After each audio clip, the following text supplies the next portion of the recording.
দেখো, আমি বুঝতেছি ব্যাপারটা। তোমার এক্স হাজবেন্ড ভালো ছিল না বলে পৃথিবীর সব পুরুষই যে খারাপ তা তো না, তাই না? বাবা, সালমান খুব ভালো ছেলে, খুবই সহজ সরল একটা ছেলে। জ্বলে যাচ্ছে তোর? শোনো আব্বা, আমি কিন্তু এগুলো একদম টলারেট করব না। ওই ছেলের সাথে যেন আমি ফার্দার না দেখি তোকে মেলামেশা করতে। আব্বা, আমি কিন্তু বাসা ছেড়ে চলে যাব, তখন কিন্তু তোমরা আমাকে খুঁজে পাবে না। তুই তো জানিস যে তোর বোনটা ডিপ্রেশনের মধ্যে, তুই তর্ক না করলেই তো পারতি। মা, একটা রিকোয়েস্ট করি, তুই এমন কোনো কাজ করবি না যাতে আমার সম্মান ক্ষুণ্ণ হয়।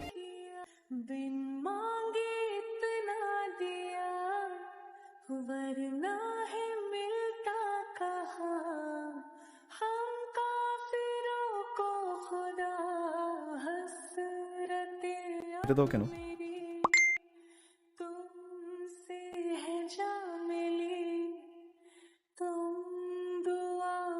এক্সকিউজ মি, হ্যালো,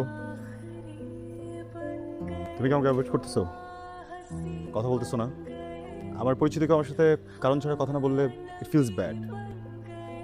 শোনো, আমার ভেরি সিম্পল পার্সন, খুব সাধারণ মানুষ। ভুল টুল কিছু করলে তোমাকে বলতে পারো, সরাসরি শুধরে নিব।